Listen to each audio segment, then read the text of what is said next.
మెడ్సీ IVF ఉచిత సంతాన సాఫల్య చికిత్స శిబిరం ఏప్రిల్ 15 నుండి మే 15 వరకు. నమస్తే రమగారు. నమస్తే జయ. రమగారు, నోవెల్స్ ఉంటాయి కదా, అవి చదువుతారు కదా, వాటిలో మంచివి, చదవదగ్గవి, వినదగ్గవి, అందరం కుటుంబ సభ్యులంతా వినేలాగా పిల్లలకు కూడా చెప్పే లాంటివి ఏమన్నా చిన్నవి కొంచెం సింపుల్గా ఉండేవి ఏమైనా మీతో చెప్పించాలి అని నాకు అనిపించింది. అలాగే ఏమంటారు మీరు?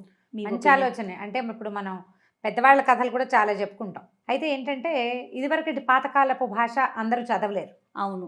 అయితే ఇప్పుడు మనం చెప్పుకునే నావెల్స్ కథల్లో చాలా మటుకు చందమామలోవి, కథా సరిత్సాగరంలోవి, అట్లా రకరకాల చోట్ల నుంచి చెప్పుకుంటాం. 70s చెప్పబడినటువంటి ఈ కథ ఒక అమ్మాయి నిశ్చితార్థం ఆగిపోతుంది. పెళ్ళి ఆగిపోతుంది నిశ్చితార్థంతో. ఆ అమ్మాయి తాలూకు భావాలు ఈ కథ. దాని సారాంశం మొత్తం కథ అంతా అమ్మాయి అరుణ, అమ్మాయి పేరు. ఈ అరుణ అనే అమ్మాయి రేడియో స్టేషన్లో పనిచేస్తుంది. వాళ్ళ నాన్నగారు స్కూల్ టీచరు. 4 ఆడపిల్లలు, 2 మగపిల్లలు వాళ్ళు. అమ్మాయి తర్వాత 2 చెల్లెళ్ళు, తర్వాత 2 తమ్ముళ్ళు, ఆఖరణ చిన్నపిల్ల ఆ చెల్లెలు. పెద్ద అమ్మాయి 22 ఏళ్ళ అమ్మాయి. ఈ అరుణకి 22 years. ఎంఏ ఇంగ్లీష్ చదువుకుంటుంది. ఇంక చదువు ఇట్లా కాలేజీ చదువు అవ్వగానే మద్రాసులో ఈ కథ అంతా జరిగింది. చదువు అవ్వగానే తనకి రేడియో స్టేషన్లో ఉద్యోగం వస్తుంది. రేడియోలో ఆ రేడియో ప్రోగ్రామింగ్ అవన్నీ కూడా రాస్తారు. ఆవిడకి తెలుసు, బహుశా మాలతి గారికి ఆ విషయాలు బాగా తెలుసు. స్పూల్స్ మిస్ అవ్వటము, అవి సరిగ్గా రికార్డింగ్ చేయించటము, గెస్ట్ని తీసుకెళ్ళటం, గెస్ట్ టాక్స్ వాటి మీద కూడా రాస్తారు. చక్కగా ఉంటుంది భాష, హైరాన్ ఉండదు. అక్కడక్కడ కొంచెం కొంచెం ఇంగ్లీష్ పదాలు కనపడుతూ ఉంటాయి, అంటే తెలుగులో రాయబడినవే కానీ. అయితే ఈ అమ్మాయి ఒకరోజు ఆఫీస్ నుంచి ఇంటికి వస్తుంది. రాగానే వాళ్ళ అమ్మ నాన్న సిద్ధంగా ఉంటారు. తండ్రితో కలిపి అమ్మాయిని ఒక చోటకి పంపిస్తారు. ఏంటంటే ఈ అమ్మాయి దూరదర్శన్లో ఒక ప్రోగ్రాంలో కనపడింది, అరుణ. ఆ కనపడిన ఈ అరుణను చూసి ఒక ఆవిడ, ఒక జడ్జి గారి భార్య, తన మనవడికి చేసుకుంటానని కబురు చేసింది. అప్పట్లో ఇలా పెళ్ళిళ్ళు అయ్యేవి, మధ్యవర్తుల ద్వారా కబుర్లు వచ్చేవి. పెళ్ళిళ్ళ పేరు వచ్చి ఫలానా జడ్జి గారు, సుందర్రావు గారు, సుందర్ రాజారావు గారు, బహుశా ఆయన పేరు రాజారావు గారు, ఆవిడ పేరు సుందరమ్మ గారు. రాజారావు గారు, సుందరమ్మ గారు వాళ్ళు వాళ్ళ మనవడి కోసం పెళ్లి సంబంధం చూశారు. పిల్ల చాలా బాగా నచ్చింది, పొడుగు జడ, తెల్లగా పొడుగ్గా ఉన్న పిల్ల కావాలనుకుంటున్నాం, ఫలానా అని అన్ని రేడియో స్టేషన్కి ఫోన్ చేసి వీళ్ళ వివరాలు కనుక్కుని ఈ తండ్రి పనిచేస్తున్న స్కూల్కే మధ్యవర్తి పెళ్ళిళ్ళ పేరైన పంపించి పిల్లని తెచ్చి చూపించమన్నారు. తండ్రి మధ్యాహ్నమే వెళ్ళి వాళ్ళ ఇల్లు చూసొచ్చాడు. చాలా డబ్బులు ఉన్నవాళ్ళు వీళ్ళు, మధ్యతరగతి కుటుంబం. పిల్లకు ఉద్యోగం వచ్చింది కాబట్టి చేయిస్తున్నారు. చిన్న కుటుంబం, 6 పిల్లలు, స్కూల్ టీచరు, చిన్న సొంత ఇల్లు, అంతే వీళ్ళ జీవితం. ఈ పెళ్లి సంబంధం వచ్చేసరికి సరే అమ్మాయిని చక్కగా, అమ్మాయి అదేంటమ్మా వాళ్ళు వచ్చి మనని చూడాలి కానీ అంటే, కాదు చాలా పెద్దవాళ్ళు, ఆవిడ కాళ్ళు లేవు ఆ ముసలి ఆవిడకి. ఆవిడ చక్రాల కుర్చీలో ఉంటారు.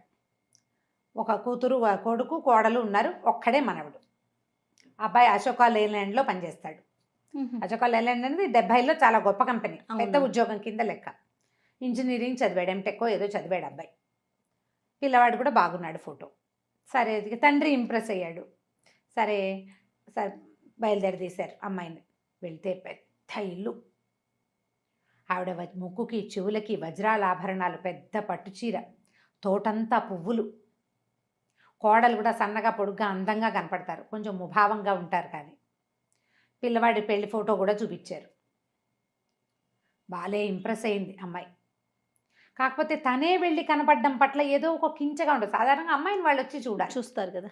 బోల్డ్ అంత డబ్బు, అబ్బాయికి మంచి ఉద్యోగం, వీళ్ళకి బోల్డ్ సంపాదనది, 3 ఎన్నో కార్లు ఉన్నాయి, డ్రైవర్లు, పనివాళ్ళు, వెండి స్పూన్లు, వెండి గిన్నెలు, వెండి కప్పులు, అంతా వెండిమయం ఇల్లంతా. అమ్మాయి కొంచెం మనసు సహజంగా లోబడుతుంది. అన్నీ బాగున్నాయి. తూగలమా లేదా, మేమే వచ్చి పిల్లని చూస్తాం శాస్త్రానికి అని చెప్పారు. ఫోటో ఇచ్చారు. అబ్బాయి ఫోటో చూస్తే ఎంత బాగున్నాడు. ఆవిడకి చాలా గొప్ప మనవడు అంటే, నా రాజా రాజా అని పిలుస్తారు అబ్బాయి. రాజారావు అబ్బాయి పేరు, తాత పేరే పెట్టుంటారు. బాగున్నాడు. సరే మర్నాడో 3వ రోజు రాజాతో సహా వచ్చారు. అతను కూడా వచ్చాడు. చూస్తే అబ్బాయి హ్యాండ్సమ్గా బాగున్నాడు, అన్నీ బాగున్నాయి. ఆవిడేం చెప్పారంటే, ఇలా చిన్న ఇల్లు ఇది కుదరదు, మా ఇంట్లోనే పెళ్లి చేస్తాం, అన్నీ మేమే చేస్తాం, ఉభయ ఖర్చులు మేమే పెట్టుకుంటాం అంటే. ఈవిడ సావిత్రమ్మ గారు, అరుణ వాళ్ళ అమ్మ, ఆవిడకి అదేంటి పెద్ద పిల్ల, మా ఇంట్లో తొలి శుభకార్యం, తొలిచూలు పిల్ల మేమే చేసుకోవాలని ఉంది ఆవిడకి. కానీ వీళ్ళ డబ్బు, వాళ్ళ వైభోగం, వాళ్ళ వ్యవహారం ఇవన్నీ చూసేసరికల్లా కొంచెం మెత్తబడిపోయారు. అక్కడి నుంచి ఆవిడ ఉద్యోగం ఎందుకు మానేయమని హింట్ ఇచ్చారు అమ్మమ్మ గారు. ఓహో. పెద్ద మానటం ఇష్టం లేదు ఈ అమ్మాయికి. కష్టపడి సంపాదించుకున్న ఉద్యోగం ఎవరికి వస్తాయి ఉద్యోగాలు? సరే అతనితో కలిసి కొంచెం బీచ్కి కూడా వెళ్ళొస్తుంది. బాగున్నాడు, హ్యాండ్సమ్గా, మంచి ఉద్యోగం, బోల్డంత ఆస్తి, ఇవన్నీ ఉన్నాయి కదా. సరే నిశ్చితార్థం చేశారు. నిశ్చితార్థానికి ఎంత బంగారం చూపించారో పిల్లకి ఇవ్వదలుచుకున్నది. పెద్ద కాసుల పేరు, చంద్రహారాలు, బోల్డన్ని గాజులు, ఇంతంత దుద్దులు, ఏమిటేమిటో చాలా గ్రాండ్గా చేశారు. అక్కడి నుంచి నిశ్చితార్థం అయ్యాక ఉద్యోగం మానేమని హింట్ ఇచ్చారు. కానీ అతన్ని అడిగింది, గ్రానీ ఇష్టం అన్నాడు అతను ఉద్యోగం మానేయటం గురించి. గ్రానీకి అది ఇష్టం ఉండదన్నాడు. ఇంకా సరే కొద్ది రోజులు ఇంకా ఉంది పెళ్ళికి టైం. పెళ్ళికి ఒక 20 రోజులు, నెల 20 రోజులు, 20 డేస్ టైం ఉండగా ఆ రేడియో స్టేషన్లో ఆ అమ్మాయితో పనిచేసే సీనియర్ భాస్కర్ అని అతని కజిన్ది పెళ్ళి. అయితే మన వాళ్ళందరినీ తీసుకురమ్మన్నారు. బాబాయ్ కూతురు చాలా, అమ్మాయిని చూస్తే, నిన్ను చూస్తే నాకు తన్ను చూసినట్టే ఉంటుంది. పొడుగాటి జడ, మెడ పొడుగు, పక్క నుంచి చూస్తే నాజుగ్గా అందంగా కనపడుతుంది, నీకు మళ్ళీ కనిపిస్తుంది. జడ అది చూస్తే పద్మ అచ్చు నీలాగా ఉంటుంది, మా బాబాయ్ కూతురు అన్నాడు. అందరినీ అడిగారు. ఈ అమ్మాయితో పాటు రమోలా అని ఇంకో పాటలు పాడే అమ్మాయింది, ఇంకొక ఆవిడ శారదా అశోక్వర్ధన్ ఏదో పేరు చెప్తారు, శారదా నటరాజన్ అనుకుంటా. వీళ్ళు ముగ్గురు ఆడవాళ్ళు, ఓ 3-4 మగవాళ్ళని ఆ ఊరు పాటల కచేరీకి తీసుకెళ్దాం అనుకున్నాడు. ఓహో. సరే మధ్యలో ఏమైంది, ఈ రేడియో స్టేషన్లో వాళ్ళందరికీ పార్టీ ఇద్దామని పిలిచారు. వాళ్ళంతా ఈ సంపద అంతా చూసి ఆశ్చర్యపోయారు, ఎంత సూపర్ ఇల్లు, బలేదుగా తంతే బూర్లి గంపలో పడ్డట్టు పడింది అరుణ్ అనుకున్నారు. సరే మా అమ్మమ్మ గారిని బతిమలాడి పెళ్ళికి వెళ్ళడానికి ఒప్పించుకుంది. పెళ్ళికి వెళ్ళింది. పెళ్ళికి వెళ్తే ఆ పెళ్ళిలో ఏమైంది, పెళ్లి కూతురు వాళ్ళ అంతా అమ్మాయి కొంచెం అమ్మాయిలా కనపడుతుంది. అక్కడ చాలా ప్రోగ్రాములు జరిగినాయి. పల్లెటూరు పెళ్ళి. అప్పట్లో మేజువాణి అని అదొక పంధ, ఇది డాన్సులు అనమాట, ఎవరివో పిలిచి అదేదో జరిగింది. తర్వాత ఏమో వాళ్ళు అక్కడ రకరకాల వ్యవహారాలున్నాయి. అక్కడికి వెళ్ళేసరికల్లా అక్కడ ఒక అతను పరిచయం అయ్యాడు ఈ అమ్మాయికి, అరుణకి. జస్ట్ ఆ పెళ్లి వాళ్ళతో పాటు రాజారావు అతని పేరు. వీళ్ళకి టీచర్ గారని ఒక అబ్బాయి, వాళ్ళ అబ్బాయి అన్నమాట, టీచర్ గారు అబ్బాయి. ఆ టీచర్ గారు రాజమండ్రిలో లోకల్ గార్డియన్గా ఉంటుంది. ఈ ఊరి ఆడపిల్లలంతా వెళ్ళి రాజమండ్రిలో చదువుకుంటారు. ఆవిడ అక్కడ స్కూల్లో టీచర్. ఆవిడ ఇంట్లోనే ఈ పిల్లలంతా ఉండేవాళ్ళు. ఆ రాజారావు ఆవిడ కొడుకు. వీళ్ళతో చిన్నతనం నుంచి కలుసున్నాడు. వాళ్ళ తాతగారిది ఈ ఊరే, ఆవిడ పుట్టిల్లు అనమాట, వాళ్ళ అమ్మది. దాంతో ఇతను వీళ్ళ ఫ్యామిలీ మెంబర్గా ఉంటాడు వీళ్ళందరికీ. అతనికి ఈ అమ్మాయి పట్ల మంచి ఆకర్షణ కలుగుతుంది, అరుణ పట్ల. కొంచెం అట్రాక్ట్ అయ్యి పేరేమిటని అదని అడిగాడు. కానీ ఈ పిల్ల పెళ్లి కుదిరిపోయి ఉన్న పిల్ల కదా, ఆ అమ్మాయి ఏం పెద్ద ఆసక్తి చూపించదు. కానీ అతను కొంచెం ఇంట్రెస్టింగ్గా మాట్లాడతాడు. మాట్లాడిన తర్వాత అతనికి తెలుస్తుంది ఈ అమ్మాయికి పెళ్లి సెటిల్ అయిందని, ఫలానా అని. ఇంకా ఆ పెళ్లిలో ఎక్కడికైనా వెళ్తే ఇది వరకటి రోజుల్లో ఈ పెళ్ళి ఎవరు ఏమిటి అని కనుక్కోవటం, పెళ్ళి అయిందా, పెళ్లి సంబంధం కుదిరిందా అని సంబంధాలు చెప్పడానికి ఇప్పటికీ ఉంది ఆ పద్ధతి. ఇప్పుడు కొంచెం ఈ పెళ్ళిళ్ళు చెప్పే మార్గాలు మానేశాం కాబట్టి తగ్గింది. కానీ మా పెళ్ళిళ్ళ నాడు కూడా అలాగే ఉండేది. ఎవరి పెళ్ళికైనా వెళ్తే పిల్ల బాగుంటే, లేదా పిల్లాడు హ్యాండ్సమ్గా ఉంటే ఎవరు ఏమిటి వివరాలు కనుక్కోవటం, మా వాళ్ళ అమ్మాయిది మా వాళ్ళ అబ్బాయి ఉన్నాడని చెప్పటం. ఈ సందర్భంలో సరే ఏమైంది, మర్నాడు వీళ్ళందరూ ఇక్కడ ఏవో బోల్డ్ ప్రోగ్రాంలు ఉన్నాయి, మిమ్మల్ని ఎక్కడికో తీసుకెళ్తాను, బయటికి తీసుకెళ్తానని ఈ మొత్తం రేడియో గ్రూప్ని ఆ రాజారావే వెంట పెట్టుకుని ర్యాలీ అవి చూపిస్తాడు. ఆ సందర్భంలో ఈ అమ్మాయి ఈ ఫలానా వాళ్ళకి కాబోయే కోడలని తెలుసుకుని అతను అడుగుతాడనమాట, వాడు ఎలా ఉన్నాడు, రాజా ఎలా ఉన్నాడు, ఇప్పుడైనా గ్రానీ అండం మానేశాడా, మీకు ఎలా తెలుసు అంటే తెలుసు అంటాడు. అతనికి బాగా ఆకర్షణీయంగా ఉంటుంది, ఈ అమ్మాయి నచ్చుతుంది. ఈ పిల్లకి అలాంటివి ఏం లేవు పాపం. సరే వీళ్ళని ట్రైన్ ఎక్కించడానికి పంపిస్తారు. ఈ మధ్యలో ఏమవుతుందంటే వసంతాలు ఆడతారు ఆ పెళ్ళిలో వసంతం ఆడడం హోలీ లాంటిది అనమాట. ఇప్పుడు మా వాళ్ళ ఇళ్లలో కూడా 1-2 చోట్ల మేము అది చూసాం. అయితే కొత్త వాళ్ళని ఎవరు ఉండరు, పెళ్లి వాళ్ళ వరకే వసంతాలు ఆడతారు. తెల్లటి బట్టలు కట్టుకుంటారు అందరూ, వసంతం హోలీ ఆడడం అనమాట, రంగులు చల్లుకోవటం. ఆ రంగులు చల్లే ప్రోగ్రాంలో ఈ అమ్మాయి వీళ్ళంతా కూడా పాల్గొంటారు. సరదాగా బుక్కాలు చల్లుకోవటం, రంగులు చల్లుకోవటం, వసంతం నీళ్లు చల్లటం, చెంబెడి నీళ్లు దిమ్మరించడం, పసుపు నీళ్లు, ఎరుపు నీళ్లు, ఈ కథ అంతా నడుస్తుంది. మర్నాడు పొద్దున్నే లేచి వీళ్ళు బయలుదేరేస్తారు. వచ్చేస్తుంది. ఆ రోజు వచ్చేటప్పుడు అతను రైల్వే స్టేషన్లో వీళ్ళు చాలా గర్విష్టి వాళ్ళని, వాళ్ళతోటి ఆత్మాభిమానం ఉన్న ఆడపిల్లలు ఎవ్వరూ ఆ ఇంట్లో బతకలేరని, ఎంత చవటమైనా పర్వాలేదు మొగుడు, భర్త సంపాదన లేనివాడైనా భరించవచ్చు, కానీ చవటల్ని భరించడం కష్టం. అలా క్రియేట్ చేశారా? అలా అక్కడ జరిగింది. ఆ విషయాన్ని ఈ అమ్మాయికి చెప్తాడు అతను. వాళ్ళ ఇంట్లో ఉండటం కష్టం.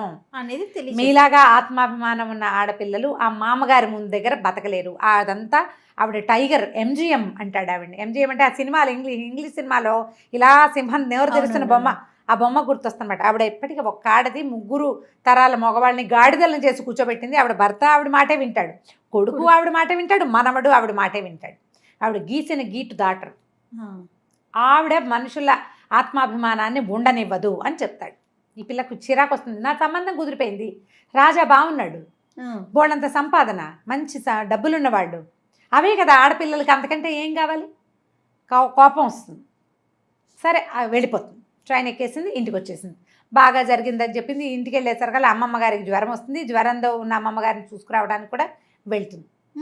ఒక్క 4-6 రోజులు గడుస్తాయి. పెళ్ళి ఇంకా 10 రోజుల్లోకి వచ్చేసింది.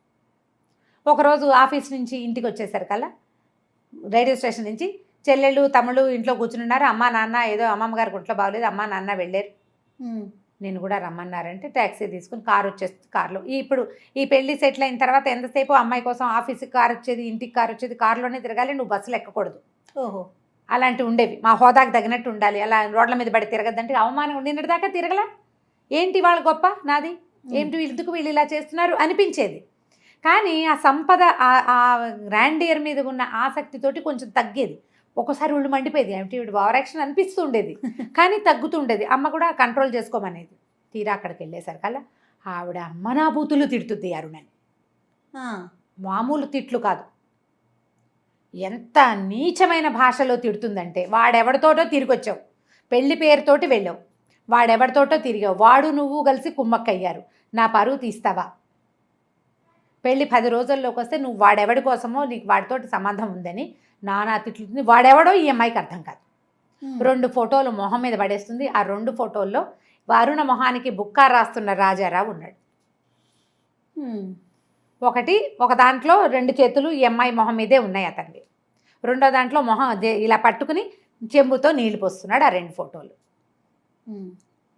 వీడు నీకు తెలియదు, అతను ఎవరో నాకు తెలీదు, పెళ్ళికి వెళ్ళాం, అక్కడ వసంతాలు ఆడారు, అందరూ రంగులు చల్లుకున్నాం, ఈ ఫోటోలు ఎవరు తీశారో ఎప్పుడు తీశారో నాకు తెలీదు, ఇతనికి అది అందరి మీద చల్లాను, అందరి మీద చల్లుతావా? పెళ్ళైన పిల్లవి, పెళ్ళి సెటిల్ అయిన పిల్లవి, ఎవరో పరాయి మగవాళ్లతోటి వసంతాలు ఎలా ఆడేవు నువ్వు? ఆ పెళ్లిలో మేజువాణి పెట్టారని నువ్వు చెప్పినప్పుడే చీచి పాత పద్ధతులు దరిద్రం, అలాంటి చోటకి ఎందుకు పంపించానని నన్ను తిట్టుకున్నాను, నిన్ను తిట్టాను, నువ్వు ఇలాంటి పని చేస్తావా? వాడు నీకు తెలుసు. అసలు వాడు అంటుంటుంది, వాడు వీళ్ళకేమవుతాడో ఈ అమ్మాయికి అర్థం కాదు. వాడు నా పరువు తీయటానికే ఈ పని చేశాడు, నువ్వు వాడితో కుమ్మక్కయ్యావు. ఇక కాళ్ళ మీద పడమంటుంది. నేనే తప్పు చేయలేదు, అతను ఎవరో నాకు తెలీదు, అసలు ఈ ఫోటోలు ఎవరు తీశారో తెలీదు, ఆ ఫోటోలు ఎందుకు పంపించారో తెలీదు. ఇక ఏం చెప్పినా ఆవిడ వినదు, తిట్టి తిట్టి తిట్టి తిట్టి పోసేస్తుంది. ఇక ఇంటికి వస్తుంది ఏడుస్తూ. ఇంటికి వస్తే వాళ్ళ నాన్న బాగా, తండ్రి కూడా అప్పటిదాకా ఆయన చాలా మంచివాడు, ఆ పిల్లని ఏమండు, మెచ్చుకుంటాడు. నాన్న నేనేం చేయలేదు అన్నాడు. కానీ నీ తప్పు కదా, నువ్వు పెళ్ళి సెటిల్ అయిన పిల్లవి, అసలు నువ్వు వెళ్ళకూడదు అక్కడికి, వెళ్ళిన దాన్ని మర్యాదగా వెళ్ళి మర్యాదగా రావాలి, ఇలా పిచ్చి పనులు ఎందుకు చేసావు? అది వాంటెడ్లీ చేసింది కాదు నాన్న అంటే, అయినా సరే కంట్రోల్ లేదు నీకని కేకలిస్తాడు తండ్రి. ఓకే, కాళ్ళ మీద పడమంటారు, నేను ససేమిరా కాళ్ళ మీద పడినట్టుంది.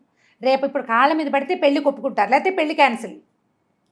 ఇప్పుడు నేను పెళ్లి చేసుకుంటే నన్ను తిరుగుబోతుని చేయదు ఆవిడ, బతుకున్నంత కాలము వాడెవడితోటో నేను తిరిగొచ్చిన దాన్ని నన్ను క్షమించి పెళ్లి చేసుకున్నాను అంటుంది. జన్మాంతము ఈ తప్పు కింద నేను బతకాలి, ససేమిరా నేను పెళ్లి చేసుకొని అంటుంది అరుణ. నాకు మళ్ళీ పెళ్లి కాకపోయినా పర్వాలా, జీవితాంతం ఇలాగే ఉంటా, కానీ వాళ్ళ ఇంట్లో మాత్రం నేను ఉండను. అతన్ని అడుగుతుంది, నువ్వు గ్రానీకి సారీ చెప్తే సరిపోతుంది అంటాడు అతను. ఓహో, నువ్వు నన్ను నమ్మవా అని అడుగుతుంది. పెళ్లి సెటిల్ అయింది, 4 రోజుల నుంచి నేను మీ ఇంటికి వస్తున్నాను, మా ఇంటికి వస్తున్నావు, మన ఇద్దరం కలిసి బీచ్కి వెళ్తున్నాం, పార్టీలు ఇచ్చాం, నీకు ఇదేనా అర్థమైంది, నీకు నమ్మకం లేదని నా మీద అంటే, గ్రానీకి ఉండాలి నమ్మకం అంటాడు.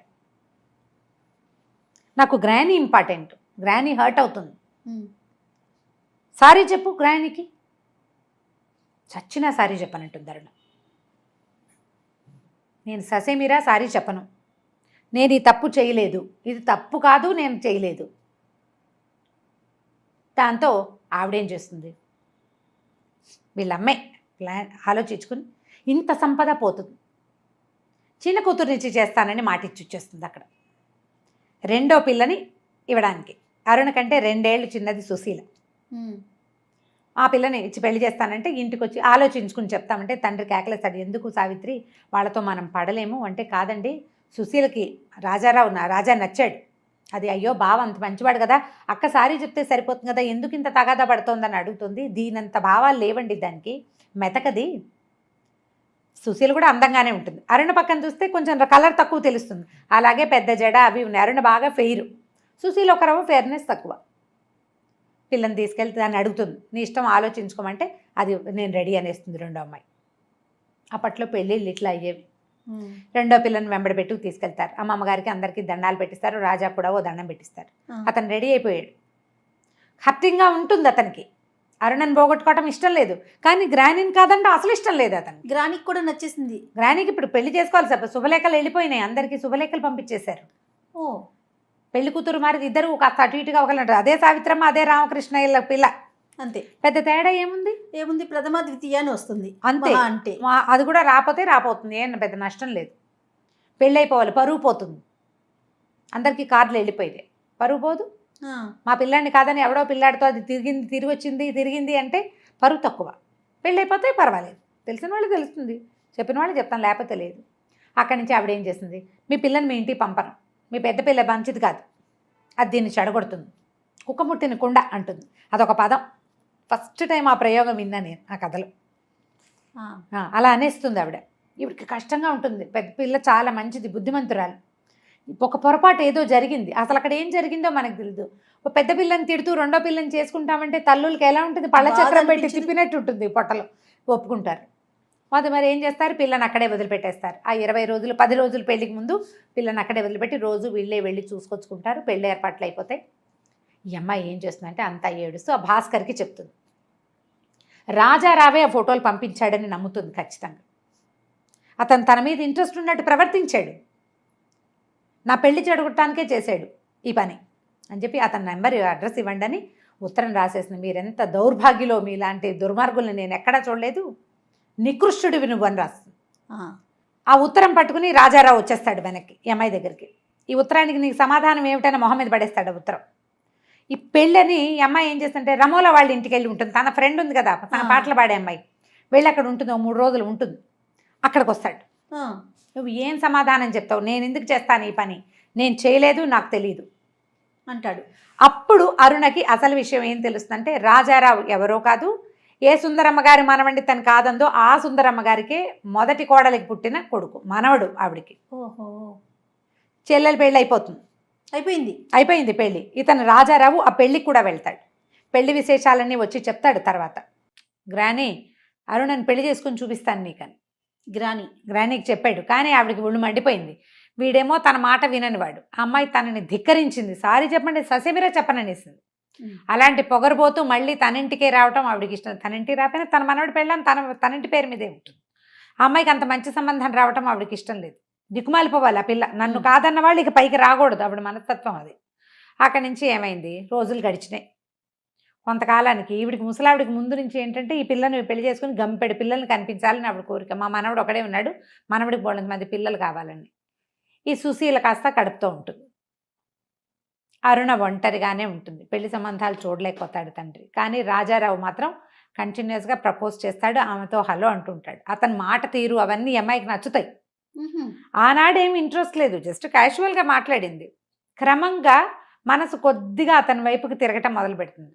కానీ లోపల ఆ ఉత్తరం అతనే రాశాడు, ఆ ఫోటోలు అతనే పంపాడన్న అనుమానం మాత్రం అమ్మాయికి పూర్తిగా పోదు, 1% ఉంటుంది. కానీ అతని మాట తీరు, అతని వ్యవహారము చూసి అతను ఆ పని చేసేసి ఉంటాడని అనిపించట్లా. వాళ్ళ కోపంలో ఆయన రాసింది. కానీ అయితే ఏమైంది, అలాగే మెల్లిగా ఉద్యోగం చేస్తూ ఉండేది.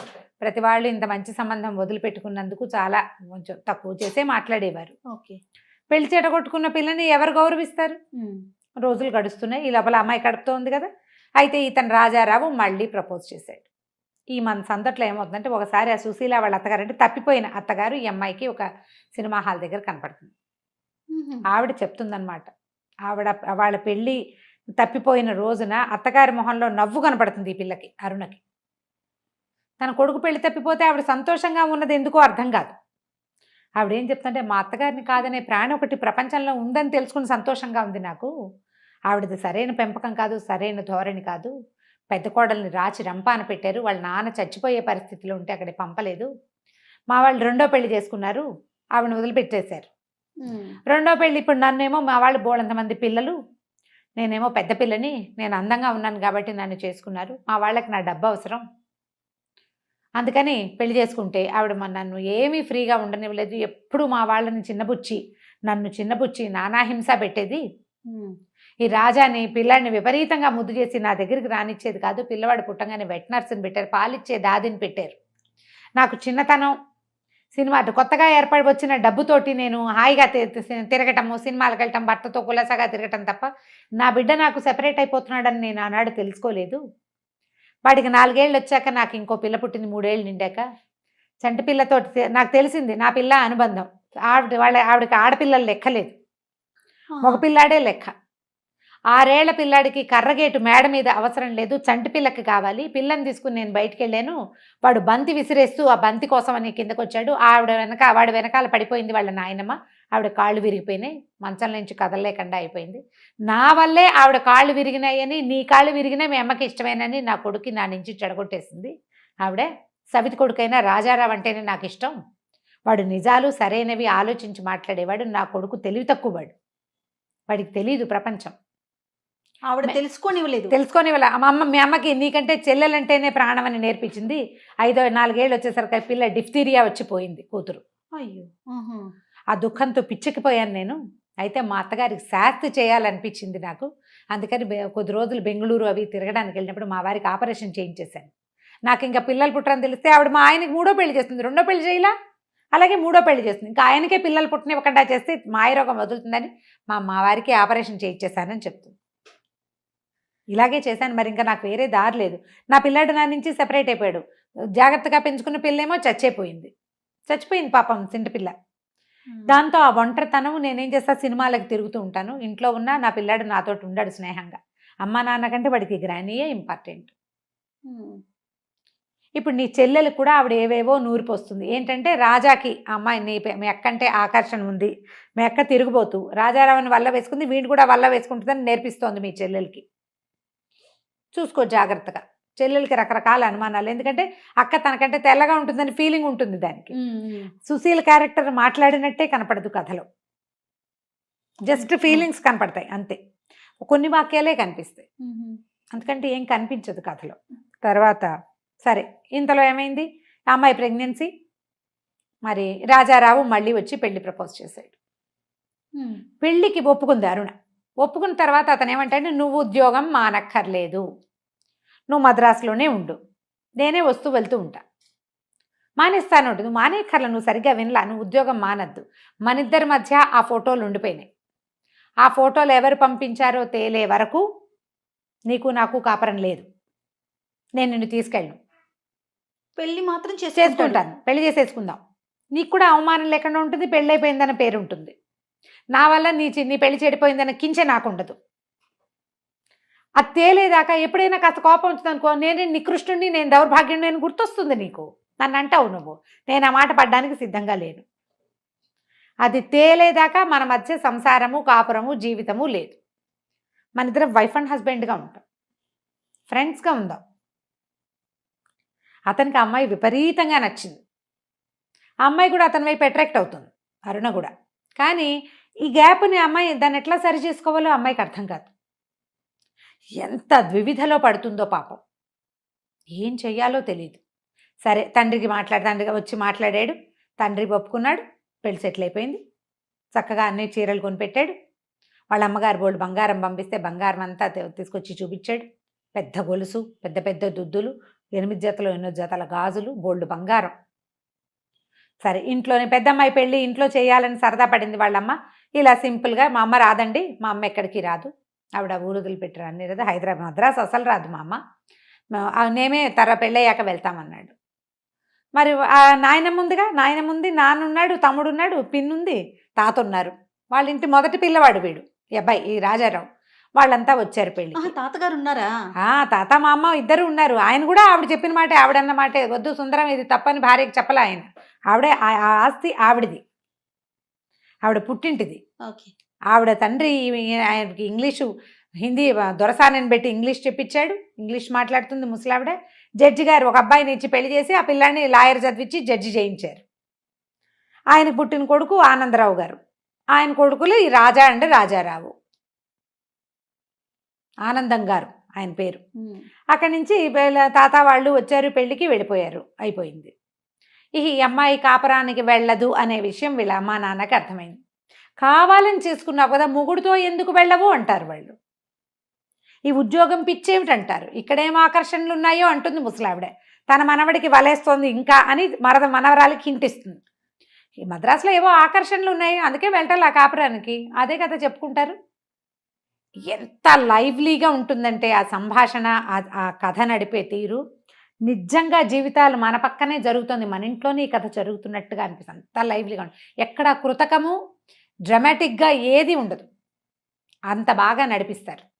అక్కడి నుంచి సరే ముందు రాజమండ్రి తీసుకెళ్తాడు వాళ్ళ అమ్మ దగ్గరికి. ఆవిడ దగ్గర ఒక 2-3 రోజులు ఉంటారు. ఒక ఆవిడ కొత్త దంపతులు కదా అని ఒక గది కేటాయిస్తే అందులో ఉన్న మడత మంచం వేసుకుని పడుకుంటుంది. అమ్మాయి క్లోజ్గా అయ్యే అవకాశాన్ని అతను ఇవ్వడు అసలు. బెంగళూరు అవి తిరగడానికి వెళ్తారు. అక్కడ కూడా అతను సెపరేషనే మెయింటైన్ చేస్తాడు, కానీ ఈ అమ్మాయితోటి క్లోజ్ కాడు. కోపం వచ్చేస్తుంటుంది, ఒళ్ళు మండిపోతుంది. ఇప్పుడు అమ్మాయి చాలా చక్కగా అందంగా బొమ్మలా ఉంది, వాడికి ముందు నుంచి అమ్మాయికి అట్రాక్షన్ ఉంది, తనతో క్లోజ్ అవుతాడు అనుకుంటుంది. ఆహా, ఆ ఉత్తరం పేరెత్తుతాడు. ఎప్పుడో రేపమన్నాడు, నువ్వు నన్ను దౌర్భాగ్యుడు అనుకుంటే నేనేం చేయాలి మరి? సరే ఇంకేం చేస్తారు, తల్లి తండ్రి ఎవ్వరికీ ఈ అమ్మాయి పద్ధతి నచ్చదు. అమ్మాయిదేం లేదు, అంతా అతనిదే ఉంది, కానీ చెప్పడు అతను. అరుణ మా అన్నందండి అని చెప్పేస్తాడు. ఆఖరికి ఎంతో ప్రేమగా ఉండే ఆ భాస్కర్ ఆఫీస్లో ఉండేవాళ్ళు కూడా వాళ్ళకి రాజారావు చాలా మంచివాడు, నీకే బుద్ధి లేదంటారు. తను రాసిన ఒక్క ఉత్తరం ఇట్లా అమ్మాయి నెత్తి మీదకి ఉంటుంది. సరే కొన్నాళ్ళకి చెల్లెలకో కొడుకు పుడతాడు, పిల్లవాడు పుడతాడు.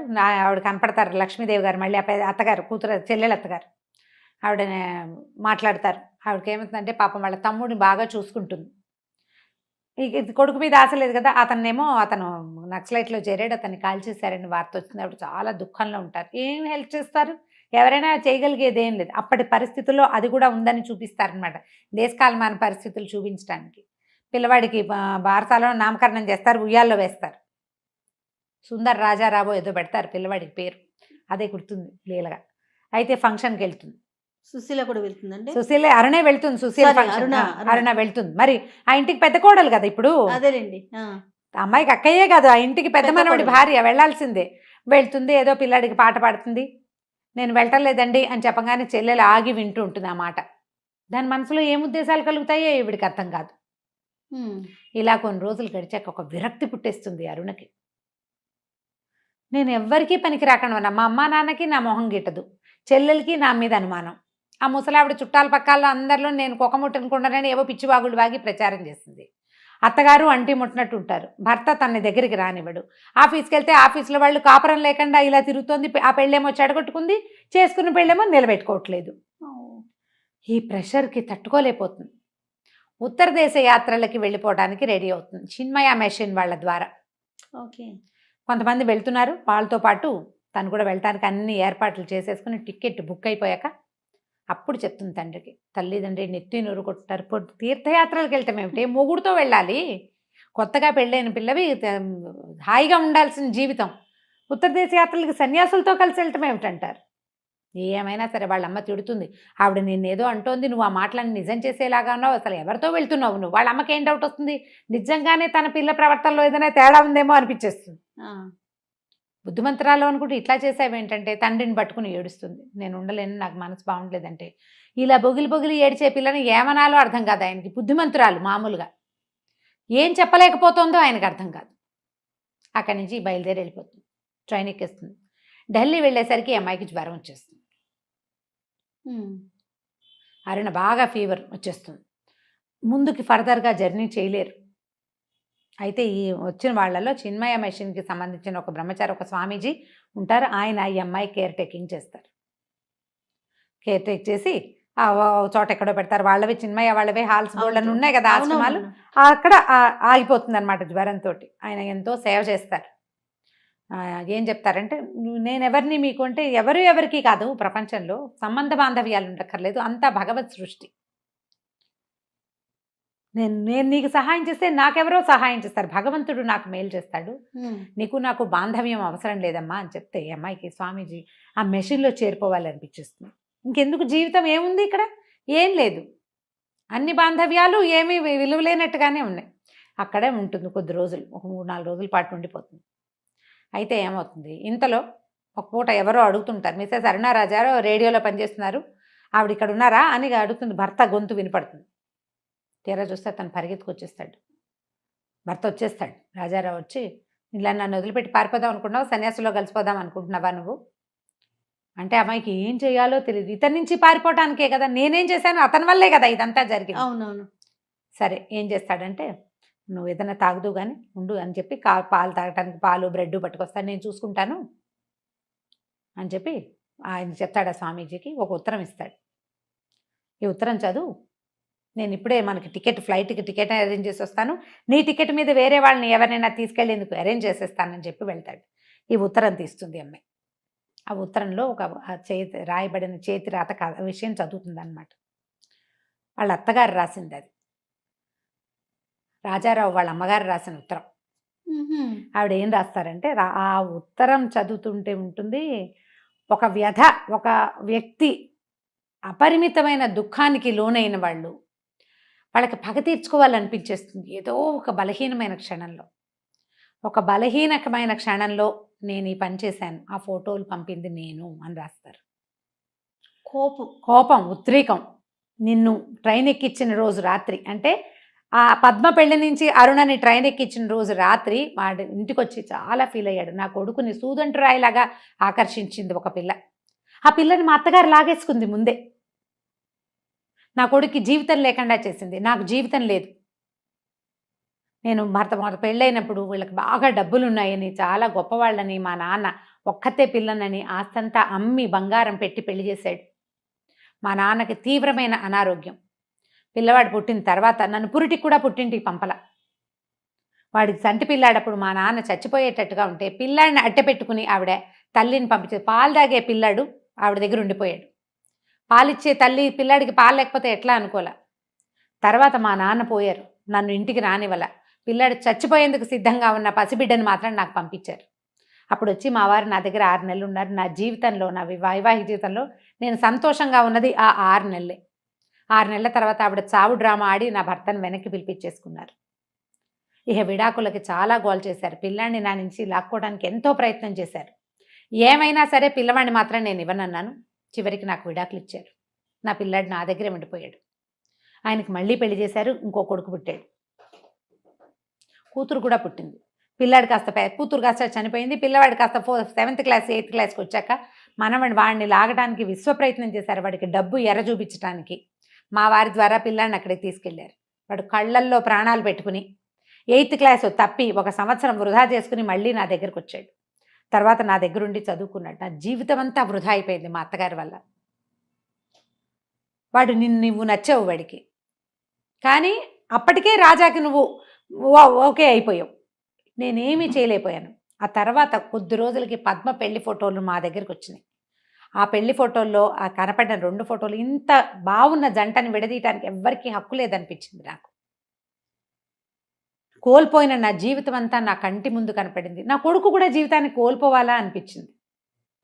ఆ 2 ఫోటోలు నేనే పంపించాను మా అత్తగారికి. మీరు ఎందుకు ఆలోచించలేదు?